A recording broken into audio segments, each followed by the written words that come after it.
While pundits debate whether Kamala Harris is Afro-Jamaican, Canadian, or Indian, the vice president added a new ethnicity to the mix with her debut yesterday of a new Hispanic accent. I love you back. I love you back, mommy. They call me Kamala. I'm from Guatemala. When I play the maracas, I go chick, chicky, boom, chick, chicky, boom. If that foreign advantage were not enough, the FBI reported yesterday that Kamala Harris's campaign has received private communications of the Trump campaign that had been hacked by the Iranians before the Israelis blew their crotches off again. Mucho to discuss. I'm Michael Knowles. This is The Michael Knowles Show.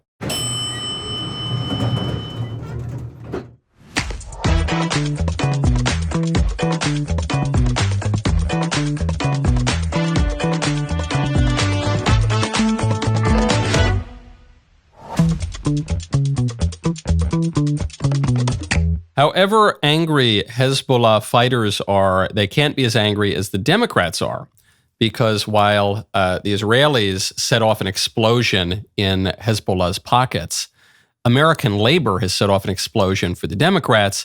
The Teamsters will not endorse Kamala Harris. This is now official.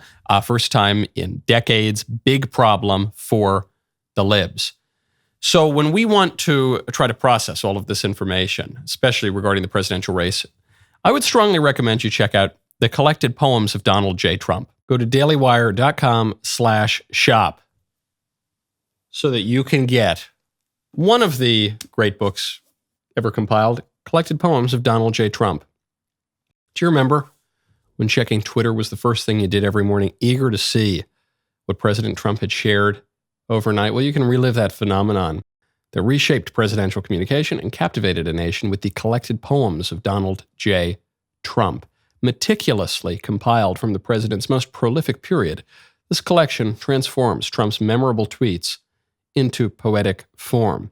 You can own a piece of history that makes the perfect coffee table book. You go to dailywire.com/shop. You'll notice in here the poems are laid out in the style of E.E. Cummings. Let's see. Where's a good? Oh, here's a good one. Where's Hunter? There's so many others, though. Look at this. I told you that the Giants starting Hudson was a mistake. Just got knocked out of the game. I love being right. Wow, these are so good. The Emmys are so boring. Terrible show. I'm going to watch football. I already know the winners. Good night. dailywire.com/shop today. Also very excited. We've got Alex Jones coming on the show later. First, though, we've got to get to this attack from the Israelis on Hezbollah. The Israelis did it again. Yesterday, we were talking about how the I don't know if we can officially say it was the Israelis. Something tells me it wasn't the Swedes. I don't think it was the Lithuanians who carried out this attack in southern Lebanon. So I think safe to assume it was the Israelis. Reportedly, they've briefed the U.S. State Department after the attack took place, the first one. They blew up all the pagers of the Hezbollah fighters. It injured thousands of people. It killed a much smaller number of people. It was pretty highly targeted at, people who still carry pagers in 2024, and that would be Hezbollah. The reason they were carrying pagers is because the head of Hezbollah told them to stop using cell phones because the Israelis could hack their cell phones. So they were carrying these pagers. Somehow the Israelis intercepted these pagers between their manufacture, which initially was reported was in Taiwan, but then the Taiwanese company behind it said, no, actually they were made in Hungary, and they just slapped the Taiwanese company's label on it. And at some point in the middle, the Israelis intercepted them, put explosives in them, and blew them up, specifically blew the crotches off these Hezbollah fighters 2 days ago. So then yesterday, as everyone was discussing this wild attack, the Israelis did it again. They blew up the walkie-talkies of the Hezbollah fighters. The walkie-talkies were the emergency communications devices, in the event of a war between Hezbollah and Israel. The chief criticism of this attack is that it was indiscriminate. That the people who are really criticizing Israel over this are saying this was an indiscriminate attack, and that's why it was not justified. However, it seems highly discriminate to me. It seems extraordinarily targeted. You're going after devices that were held, and I guess uniquely held, or just about uniquely held, by the Hezbollah fighters. Now, so some people will say, well, there were civilian casualties as well, and there were, some of which were pretty tragic. Like a young girl was killed in the first wave of attacks, which is awful, but that wouldn't mean that necessarily the attack was not justified. Obviously, the civilians were not being targeted here. It was rather highly targeted, certainly more highly targeted than the rockets that Hezbollah shoots into the state of Israel or than Hamas shoots into the state of Israel. So it seems to me that this checks the boxes on a just action within war. I don't say this as someone who is fanatically pro-Israel all the time. I've criticized Israel plenty on this show and in other places. I don't say this as someone who hates Lebanon. I love Lebanon. I spent a little bit of time in Beirut. Beirut is a beautiful city. The Lebanese are great people. Hezbollah, they're not great people. And what's weird about Lebanon is that when you visit, you fly into the Beirut airport, and you have to drive through Hezbollah territory to get to the northern part of the city, which is the normal part where everyone is nice and civilized and amiable. But Lebanon's been in a tough spot for some decades now. So, I say this with certainly no ill will toward the Lebanese people, but I don't know. You got Hezbollah firing rockets. What do you expect Israel to do? The only real criticism I could see is purely from the perspective of the United States, which is that we don't want an escalation in the Middle East that will drag us into war. As the global hegemon, we will be involved in any war that breaks out. So if it escalates, that's bad for us. Though that is complicated by the fact that an escalation is specifically bad for Democrats because Israel is a wedge issue for the Democrats. The activist base hates the state of Israel. The elite part of the Democrat Party still broadly likes the state of Israel, and Biden and Harris are in the White House right now, so they're holding the bag for whatever happens in the Middle East. So ironically, it's actually politically probably advantageous for Republicans if the war escalates, though in the long run, we don't want to see an escalation. So it's complicated. And now it's even more complicated because the FBI told us yesterday that Iran hacked the Trump campaign and then gave the information to the Biden-Harris campaign. Now, ordinarily, if news comes out from the FBI, I take it with a grain of salt. But this information was affirmed by President Trump, who wrote in all caps on his Truth Social page, "Wow, just out. The FBI caught Iran spying on my campaign and giving all of the information to the Kamala Harris campaign. Therefore, she and her campaign were illegally spying on me," by the transitive property, I suppose. To be known as the Iran case, recalling the Russia hoax. Will Kamala resign in disgrace from politics? Will the communist left pick a new candidate to replace her? Probably not. But it's a good point. We heard all about how the Russians hacked the Democrats and collaborated with the Republicans during the 2016 race, which turned out not even really to be true because we found out that the Democrats were actually colluding with the Russians in creating the fake Steele dossier, which was used to spy on Trump's campaign and to then undermine his administration. This seems to be like the real version of the Russia hoax, except in this case, it was Iran helping the Democrats. This apparently occurred earlier in the summer. The emails were sent in June and July to individuals, quote, associated with the Biden campaign and contained an excerpt taken from stolen non-public material from President Trump's campaign. This is according to the Office of the Director of National Intelligence, the FBI, and CISA in a statement. So this was hacked material. As I mentioned earlier, I am generally opposed to escalation with Iran. Just from the perspective of the American interest, I don't want us to get further dragged into a war in the Middle East. That said, if the Iranians are going to hack the Trump campaign and try to help out the Harris campaign, does Israel have any more outdated terrorist tech they can blow up? Do we know, are any of Iran's proxies, which includes Hezbollah, Hamas, the Houthis, do any of these other proxies, do they carry, I don't know, Blackberries? Do they carry Palm Pilots, perhaps? Maybe a Razor flip phone. Is there anything else we can blow up? Because this is a pretty serious provocation. Forget about the Middle East. Now you're intervening in our neck of the woods. Now you're trying to prevent President Trump from being reelected. Now you're trying to help out Kamala Harris, the most radically left presidential nominee in American history, major party presidential nominee in American history. Now we're crossing some real lines. Aggression in your own region is one thing. Now you're coming into our neighborhood? I don't like that. But of course, why is Iran doing it? Because the Democrats go soft on Iran. The Republicans broadly support, they support the state of Israel, they support Saudi Arabia, they support the allied powers in that crew in the Middle East. And the Democrats, for some years now, have been very soft on Iran and cozy up to Iran and give money to Iran and go soft on Iran, try to weaken Iran's sanctions. And they scratch Iran's back, they scratch the mullahs back, and the mullahs scratch the Democrats' back. Now they're giving the Democrats hacked information from President Trump. Okay, makes me feel even less concerned about highly targeted attacks on Iran's proxies. That's not good. Not good to mess with American conservatives and President Trump. We got to talk about these things.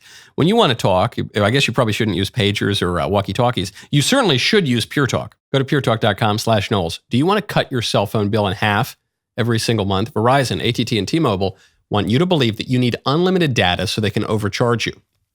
With Pure Talk, you can choose how much data you actually want and save. For just $35 a month, you can get unlimited talk, text, and 15 gigs of data, plus mobile hotspot on America's most dependable 5G network. When you switch your cell phone service to Pure Talk on a qualifying plan, you will get 1 year free of DailyWire Plus Insider. That is access to the library of DW Plus movies, series, and documentaries, including Lady Ballers, What is a Woman, Mr. Burcham, and Run, Hide, Fight. Uncensored ad-free shows, 1 year free of our kids platform, Bent Key, and a free Leftist Tears tumbler. But the only way to get the special offer is by going to puretalk.com/Knowles, Knowles, or call and mention my name. Stop overpaying for your cell phone plan. Go to puretalk.com/Knowles today, switch to a qualifying plan, and get 1 year free of DailyWire Plus Insider.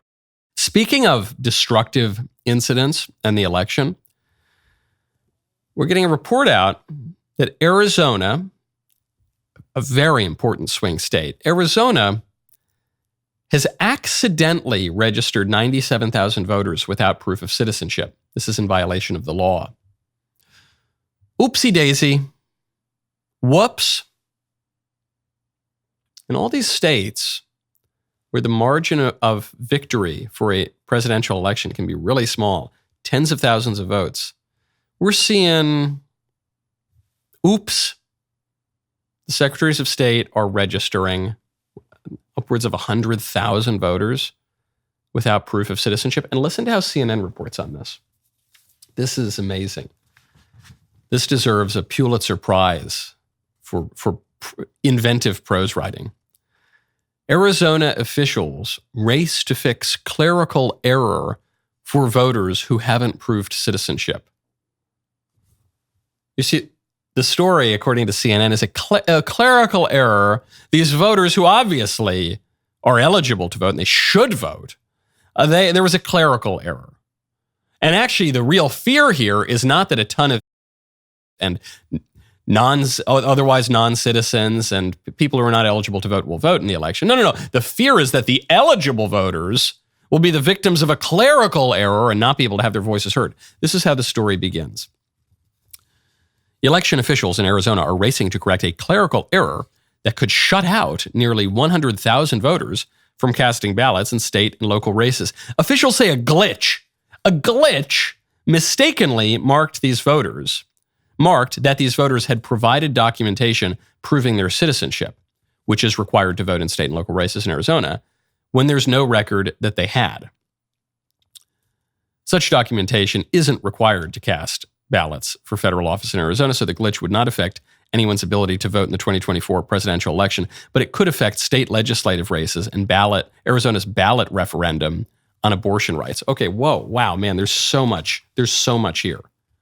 we find out, actually, you don't. In Arizona, I guess you can vote for president without proving that you're a citizen. Wait, what? I think probably most voters think that's crazy. You have to prove that you're a citizen to vote for state legislative races and a referenda on abortion rights. This is all according to CNN. So you're telling me state legislative races and random ballot initiatives are more important than who the president is? What? Why is it that Democrats are so intent on making sure that you don't need to prove that you're a citizen to vote for president, the highest office in the land? Furthermore, how do you call it a glitch? How do you know that a glitch mistakenly is compromising these people's ability to vote? They didn't. There's no record that they had proved their citizenship. So it's just a big glitch. What if they're just not citizens? What if they're just not eligible to vote? Well, no, that can't possibly be the case. That never happened. And no has ever voted for any office, of course. So it's a big glitch. It's a big clerical error. You ever notice how all these glitches, all these errors, all these oopsie daisies, they always seem to favor Democrats? Isn't that weird? And in this case, they got caught. So now the big oopsie daisy is, oh, goodness gracious, these guys might not be able to vote and benefit Democrats. We better hurry up and fix that. Now, they need this stuff. They need to permit non-citizens to vote. They need to look the other way if non-citizens vote, because the issues are so bad for Democrats in this cycle that even reporters and anchors on NBC are wincing when they look at the Biden-Harris record. So this is before, like right when the pandemic was striking. I mean, look, you had home loans at 3.5%. I mean, right? Car loans, 5.2%. Credit card interest rates, which are always terrible. Look at where they are today. So the idea of the Fed cutting interest rates would be these numbers would start to come down. You can see mortgage rates have already been falling in anticipation of the Fed cutting rates. They'll likely continue to fall. A lot of really smart people I know say you're going to have a 5 number there sometime maybe early next year or even late this year. So for those people who are looking to buy a home, if you can find one in this tight housing market, or trying to refinance more likely, if you've recently bought, that's going to be the first place you're going to see the effects of lower interest rates. So how bad did things get? Like, do you have numbers for, because we talked so much about how, I just set it up a second ago, how expensive it is to go to the grocery store. We know gas prices are falling, which is great. So tell us about what we saw in the improvements. I mean, when you look at the vibe session, people feeling terrible about the economy, this is why. You had housing inflation, 8%. Gas prices at the worst were up 41%. As bad. Food, it cuts off before you get to the food. Food up 11.3%. Some places it's much higher than that. You heard at the top of that clip. This is NBC. This is a very liberal network. Here, yeah. Remember when housing prices were 3.5%? Oh, you heard the anchor there kind of laughing and moaning. Oh man, 3.5%. Then it went all the way up to over 8%. Oh boy. And then even when the economics reporter says, look, the Fed is going to cut rates. The Fed did cut rates. We'll get to that in a moment. But so don't, in early next year, you might see your interest rates dropping back down somewhat significantly, maybe to 5% for housing or something, or somewhere in the 5s. But right now it's really pretty bad. Right. And people feel that. When you go to the grocery store and you're buying the things you always buy at the grocery store, you're buying your milk and your eggs and your bread, you are seeing every single week, if you have a lot of kids, maybe more than once a week, you are seeing those prices much, much higher. You're noticing that all occurred during the Biden-Harris administration. And then you heard a little number in there, a reference to a number in there that is really the hidden brutal economic number for Biden and Harris. And that is the explanation for why the Fed is cutting rates. The Fed is cutting rates because unemployment is ticking up. You're hearing, there's a tough housing market now. There's a tough labor market now. So why is housing going up? The cost of housing is going up because of all the illegal aliens coming in. That is also driving up the unemployment rate. And you don't need to take my word for it. You don't need to take the word of conservatives for it. the Federal Reserve Chairman, who just cut interest rates by 50 basis points, half a percent, is explaining that he did so not just because he's trying to help out the Democrats in the election, maybe that weighed into his calculation, but also because of real economic conditions that have gotten worse because of the policies, the spending policies and the open border policies of the Biden-Harris administration. There's been quite an influx across the borders, and that has actually been one of the things that's allowed unemployment rate to rise. So why is the unemployment rate going up? You remember back in July, I think it was, the jobs numbers had to be revised down. The labor market was worse off than initially the Biden-Harris administration had been pretending. What is driving the problems in the labor market? It's the open border. It's mass migration. And that's a problem not just for Joe Biden. That is an issue that he handed over to Kamala Harris. He made her the border czar, and he imbued her with presidential authority on that issue. He said when she speaks for the president. And she completely blew it. And this is, no surprise. It doesn't take a PhD in economics to know that when you flood the country with lots of new people, that's going to crowd the labor market. And by the way, who's coming over? Is it investment bankers who are crossing the Rio Grande? Is it senior engineers at Google who are crossing that border? No, it's people at the lower end of the labor market. So people who are already struggling financially with the insane inflation under Biden and Harris are now getting squeezed in their jobs as well. What else is that? Is that also going to drive up housing prices? Yeah, you flood the country with millions of people. Those millions of people need to live somewhere. That's going to drive up the cost of housing. For rentals, it's going to drive up the cost for home ownership. Even if you just own the home to rent the home out to other people, it's going to create major economic problems. So now the Fed is revising rates down. They're only doing it because of the terrible policies of Biden and Harris. So is it any wonder that American labor is now turning on Kamala Harris, which has the White House furious? We'll talk about that in one moment. First, though, we want to be responsible. I want to talk to you about Responsible Man. Go to responsibleman.com, use promo code Knowles. Gentlemen, let's talk about your health. While the left pushes its radical agenda, I have something to help keep you strong against the tide of cultural decay. Responsible Man vitamins. Responsible Man created the Emerson multivitamin for men who take their role seriously. This is a multivitamin packed with 33 key ingredients that support your immune system, sharpen your mind, and keep your heart and muscles strong. Responsible Man is a DailyWire Ventures company, so you know those vitamins are made right here in the U.S. of A. Because a strong America needs strong, handsome, beautiful Italian men. Now, I'm not suggesting anyone in particular. I'm just saying they need men with nice sartorial taste and a cigar company. Now, I'm not saying the Emerson multivitamin will single-handedly save Western civilization, but it's a step in the right direction.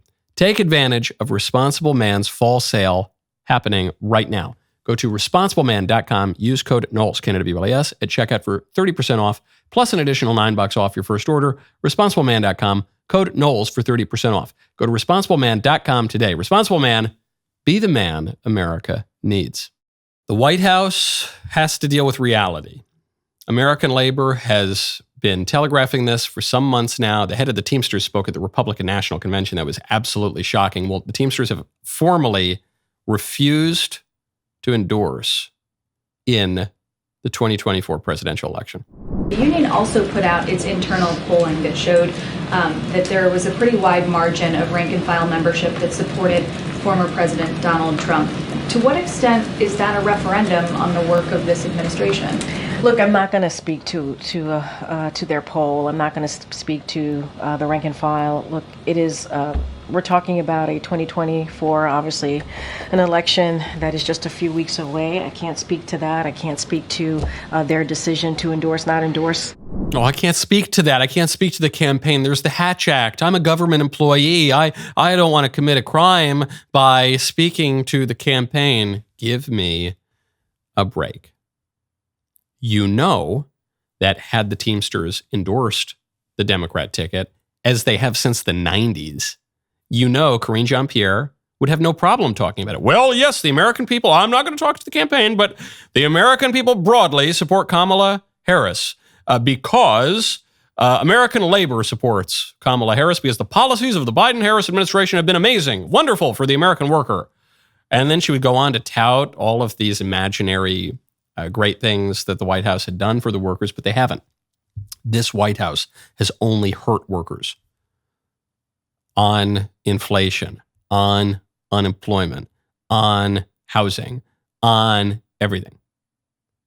This White House, Biden and Harris, and specifically the issues that Harris has been put in charge of, they have been terrible for American workers. And so you're seeing a shift. This is pretty firm evidence of the realignment in politics. A lot of people scoff at the notion that there's a political realignment going on, but there is. When I was a kid, the Republican Party was the party of the Monopoly man, was the party of rich Uncle Pennybags, the party of the country club. That is now the party of Democrats.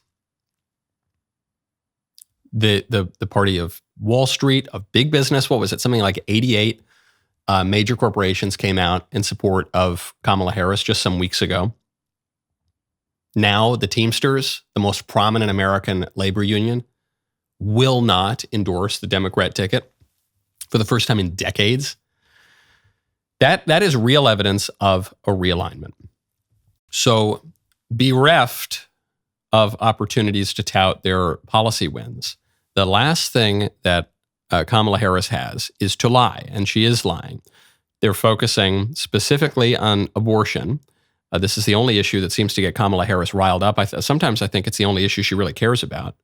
It's being able to kill more and more babies each year. And she is lying about abortion. She got caught in a major abortion lie yesterday. Kamala Harris tweeted out, "A young mother from Georgia should be alive today, raising her son and pursuing her dream of attending nursing school.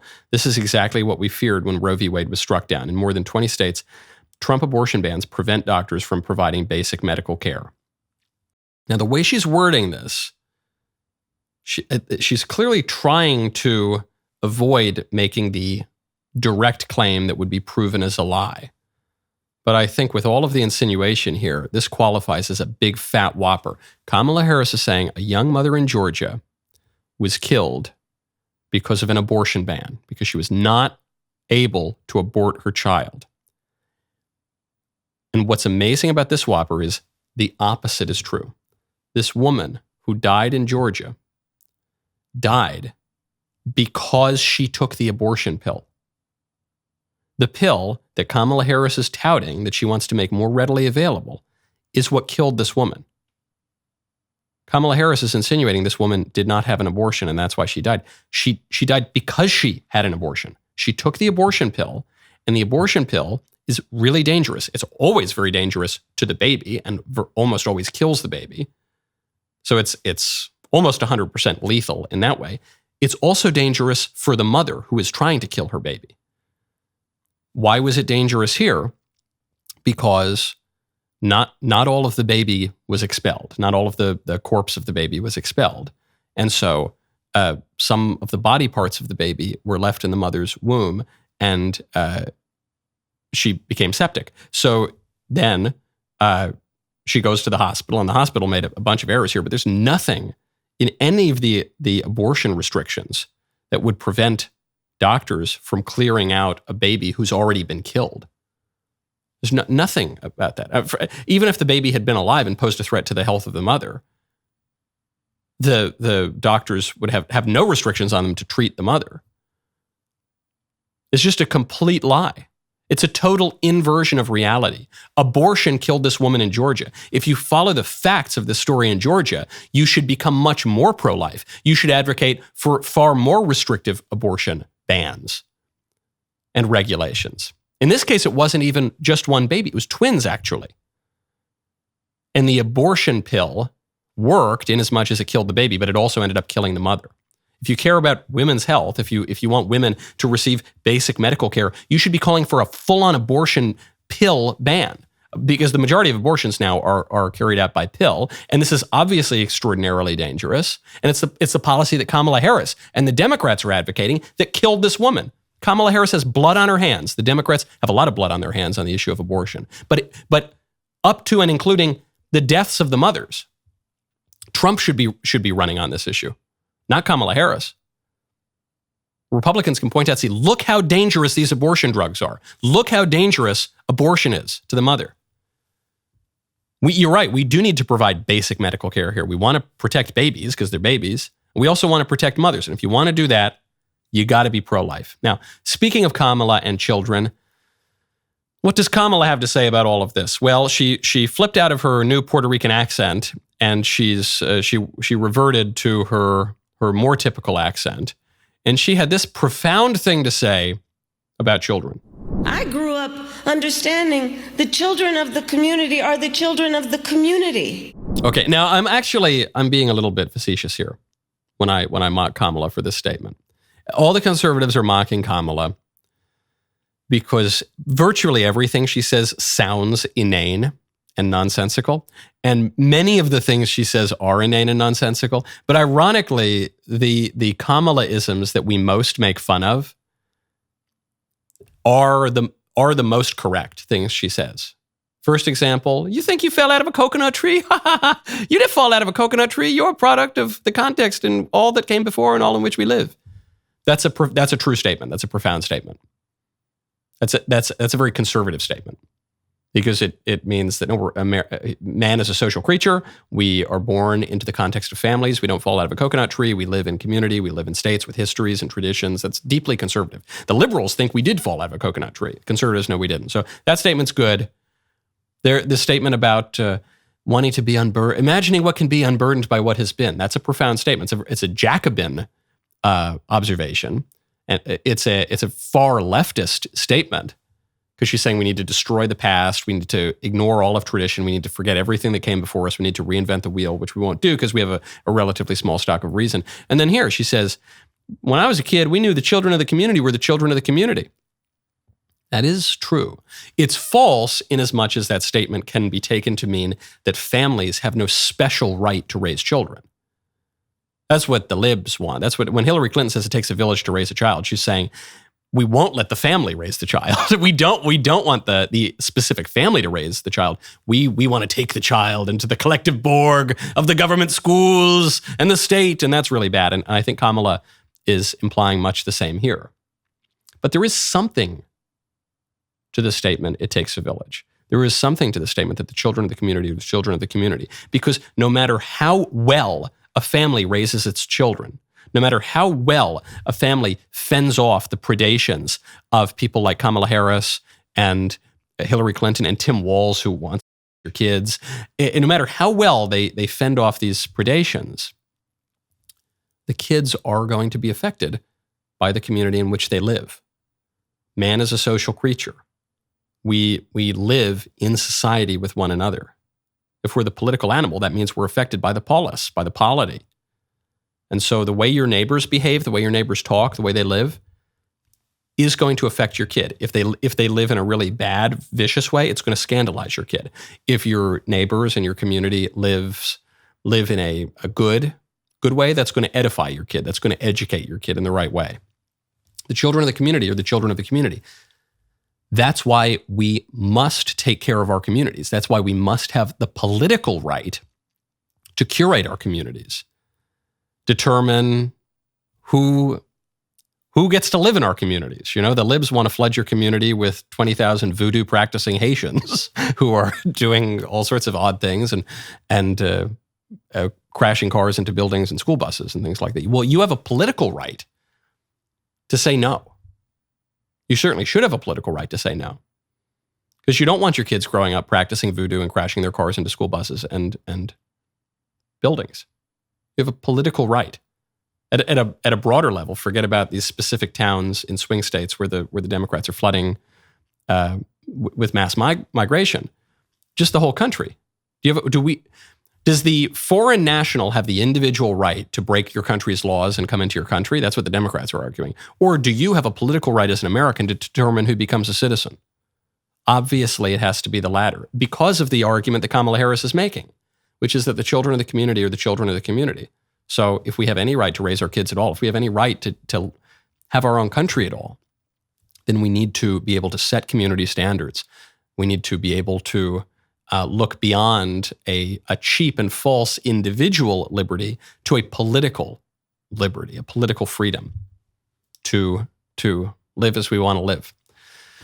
Now, speaking of America, the number one comedy in America is Am I Racist by the DailyWire and Matt Walsh. The only way you can see it is in theaters. It's the number 4 movie in the country with a 99% audience score on Rotten Tomatoes. The incredible reviews are pouring in. Yesterday, Matt stopped by the world-famous Joe Rogan show to talk about the movie. Take a listen to what Joe had to say about Am I Racist? Your movie is really funny. It's really funny. By myself, laughing out loud hysterically today. I watched it in the sauna. I watched it in the gym. I watched it. It's one of the best comedies I've seen in a long time because there's so many moments in it that are so uncomfortable. I totally agree. You heard it from Joe Rogan, probably the most important talk show host in the world right now. And you heard it from me too. There are very few movies I want to go back and watch again. I want to watch Am I Racist again. Specifically, there are like 3 or 4 scenes where, and you haven't seen them in the trailers, where it is gut-bustingly funny. You will gasp, you will laugh, you will cringe. If you haven't seen Am I Racist, go to amiracist.com. Get your tickets today. My favorite comment yesterday is from Gospel According to John 8959, who says, I wonder if Hezbollah has I'll clean this up. I wonder if Hezbollah has the cojones to respond. Oh, wait, they no longer have any cojones. Oh, well. I know. I guess that's what makes this attack so cartoonish. Some are comparing the Israeli attacks on Hezbollah to something out of James Bond. I don't think this is really out of James Bond. I think it's out of Looney Tunes. I think it's Jihadi Coyote, getting the Acme electronics from the Jewish Roadrunner. And they did it once, and then they did it again. And both times, talk about demoralizing. They didn't even kill that many people, relatively. They just blew off parts of their body, and they blew off their crotches. That is so demoralizing. It reminds me of that scene in the Old Testament when the Israelites circumcise their enemies, and then while the enemies are all bent over in pain, they just go slaughter all of them. And that is brutal, man. So anyway, yeah, that's I think the take in the comments is probably pretty accurate. Now, while Kamala and the libs are spouting inanities, unable to answer questions, in the case of Joe Biden, not even really able to speak, President Trump is seeming sharper than ever. He went on Gutfeld last night. This was great. Gutfeld, the top late night comedy show in the country, on Fox News. It's not CBS, it's not NBC, it's not ABC, it's Gutfeld, king of late night comedy. So Trump goes on the show and he discusses the aftermath of the assassination attempt and how he proved what really happened to the host of the show. Something was definitely wrong. And it was a mess. I touched, I said, that's unusual. Do you remember when you showed it to me? I showed it. Yeah, you showed it to me. You said, I know people aren't going to believe this, so Gutfeld, take a look at my ear. That's right. We met at the convention. Yeah. And I said, who am I going to show it to? We have a lot of guys. They'll say it didn't exist. And I actually did have such confidence in him, and he's really a very special guy, talented guy, good guy, great guy. And I said, if I'm going to show it, let's do it with Gutfeld. Yes. And that's amazing. It's amazing. Because it happened right after. Yeah, how did you get him to see the top of your ear? Well, I sat in a low chair. Okay, thank you. But you know what? It was true. And I took the bandages off very carefully. Yeah. And I showed him, he said, that's nasty. Yes. That was nasty. The best line of this to me, the most telling line, is his answer. How did you get him to see the top of your ear? Because Trump is a rather tall man. Greg, not the most vertically endowed person in the world. He's certainly a little bit shorter than President Trump. So Trump, he's telling the story. He's telling the story in a compelling way. And he gets this question. Well, how did Greg see the top of your ear? He goes, yeah, I had to sit in a very low chair, okay? And then he moves on. It's just a little line. I'm not saying it's the funniest joke you ever heard, but it just shows Trump is still quick with the wit. He's still tracking. Do you think Do you think Joe Biden could answer like that? Of course not. Do you think Kamala Harris could answer that way? Certainly not. Kamala Harris doesn't have answers to the questions that she can already anticipate. When Kamala Harris goes in an interview and is asked about her record as the furthest left senator when she was in the Senate, she deflects. And I'm using an actual example from Kamala Harris from her campaign here. She says, "Oh, no, that was just a line from Mike Pence." I said, "No, it's actually a line from, GovTrack or something." And Kamala just stares vacantly. Her eyes kind of glaze over.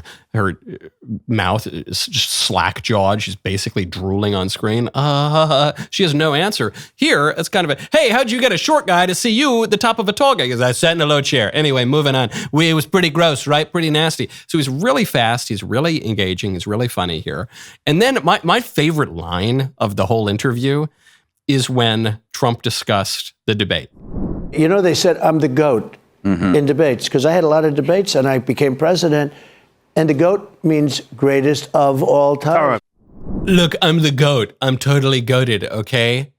This is really good stuff. It reminds me of an observation that I think Chris Rock made this observation about Joan Rivers. And he observed that Joan Rivers, even at the end of her life, she was pushing 80 or something like that, was making jokes about Beyonce, Michelle Obama. But I think it was specifically a Beyonce joke that Chris Rock was observing. He said, this woman was so hip. Even at 80, she was making pretty cutting-edge, culturally relevant references. And so Trump here, he's using internet slang that many 34-year-olds couldn't use. Certainly couldn't use in a way that's charming and funny and not totally cringe. This guy's pushing 80, and he goes, they call me the GOAT, okay? I'm the GOAT. I'm the debate GOAT, okay? I'm so good that I made the president not be running for president anymore. I'm the GOAT, okay? It means the greatest of all time. All right, it reminds me of this bit I think it was in 2016, when he made some joke. He goes, we do a little trolling, okay? It's called we do a little trolling. And this is back, now we don't really use that verb as much anymore, but that was back when the verb was hipper. And he's just good, man. You don't get to be president on your first real go at public office. You don't get to be a hotshot playboy billionaire, king of network television by accident. And in Trump's public persona, probably at the core, is this incredible comedic stagecraft. It's very hard to do that. He's still got it. And Joe Biden doesn't have it anymore. He used to be pretty good at it. He doesn't have it anymore. And Kamala Harris never had it. And that's not great for Democrats. Very good for Republicans. Trump is not only saying great stuff on late night shows, he's saying great stuff on the campaign trail. Here's what President Trump had to say about crime. But when I get back into the Oval Office, the madness ends and the law and order is going to return to our country.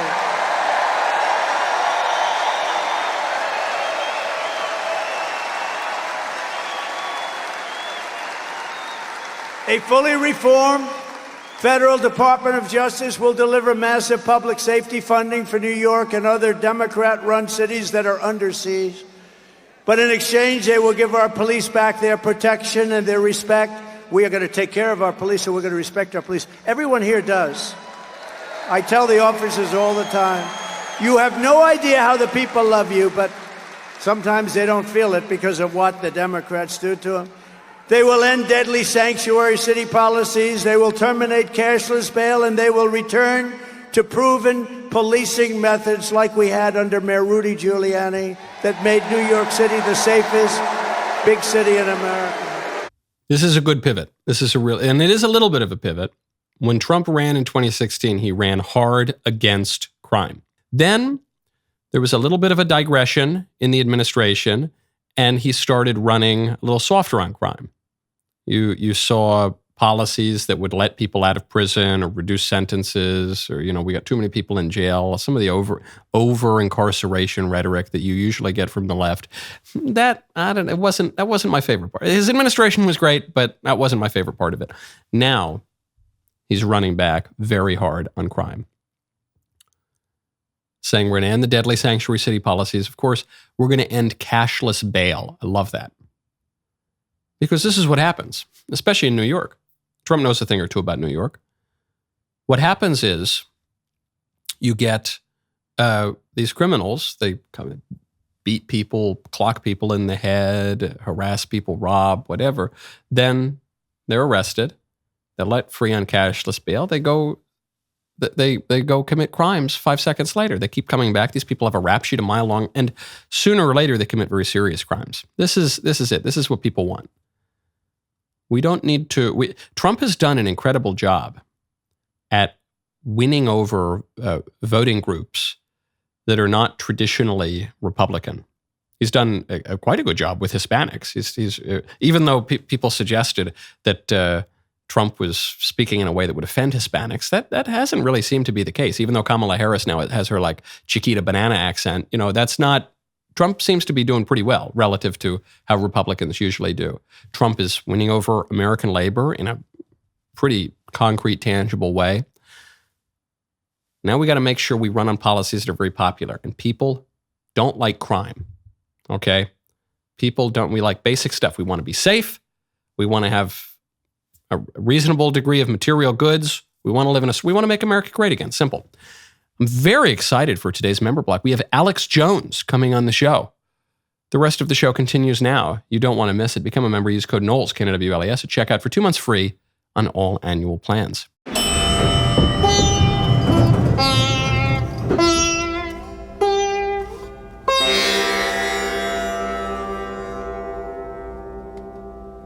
Republicans are Nazis. You cannot separate yourselves from the bad white people.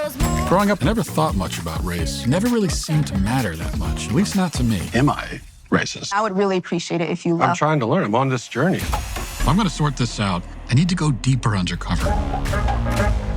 They gonna say I'm racist. Joining us now is Matt, certified DEI expert. Here's my certification. And what you're doing is you're stretching out of your whiteness. This is more for you and less for you. Is America inherently racist? The word inherent is challenging there. I want to rename the George Washington Monument to the George Floyd Monument. America is racist to its bones. So inherently. Yeah, this country is a piece of white folks, white trash, white supremacy, white woman, white boy. Is there a black person around? What's a black person right here? Does he not exist? Say I'm racist. Hi, Robin. Hi, what's your name? I'm Matt. I just had to ask who you are because you have to be careful. Never be too careful. They gonna say you racist. In theaters now, rated PG-13.